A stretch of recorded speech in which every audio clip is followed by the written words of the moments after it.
just checking out these onion sets, because the problem with onions is that, well, when you grow them as sets, that is that they push themselves out of the ground. So it's really important that you firm them in, you put them in properly in the first place. But I've got some here that actually never made it to the soil, and they've started to sprout. They're probably going to die if I bring them out here. There's no roots on them, they're a bit dry, but my favourite pastime is a little sad. I'm going to put these in hospital, see if we can make them grow. We'll have to do that in the polytunnel, so that's where we're going to go now. These might not actually work. It might be that they're going to die. Who knows? But it's worth a try.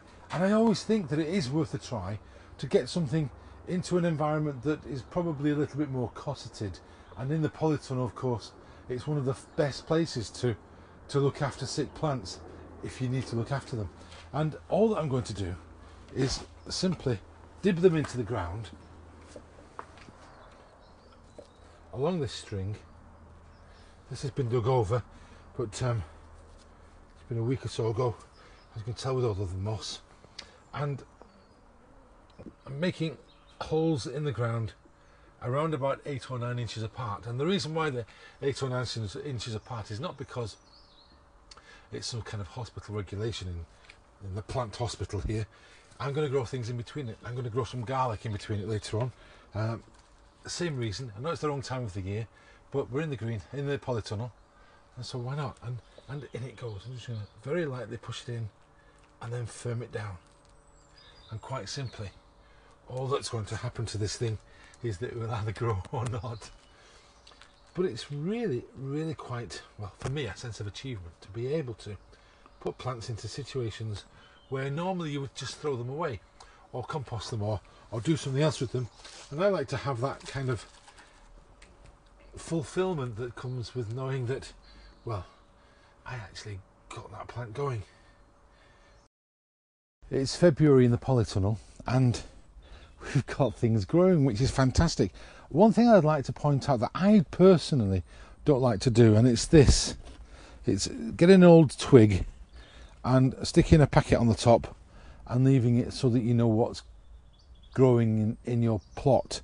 There are a number of reasons why I don't. First of all, these twigs are rotting away. They're not sort of hardy by any means, and so you're going to introduce things into your plot that you don't want. The second thing is that these are remarkably good at getting lost, and I know we're inside a polytunnel and it only needs someone to move it off, or perhaps if I was to pick this up and move it somewhere else, then you'd be lost with it.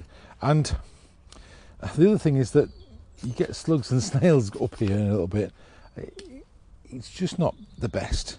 I actually prefer to get some of those white little markers and write down in indelible ink what is going on and plonk it in there, and you've got a proper record that's not relying on something flying away. But anyway, that's besides the point. Little moan over.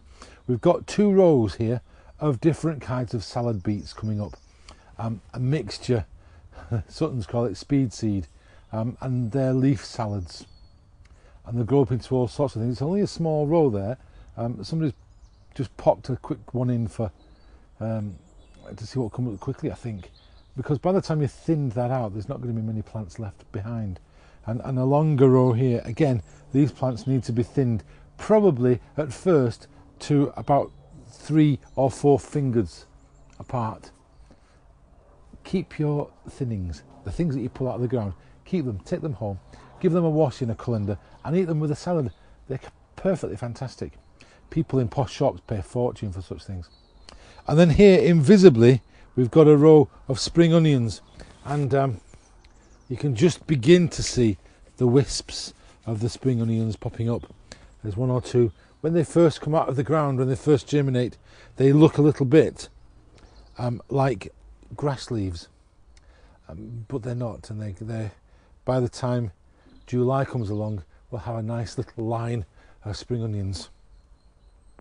It's fantastic to see things growing, even if you have to protect them with a polytunnel in the deepest of darkest of February, but it still makes you feel really, really warm inside.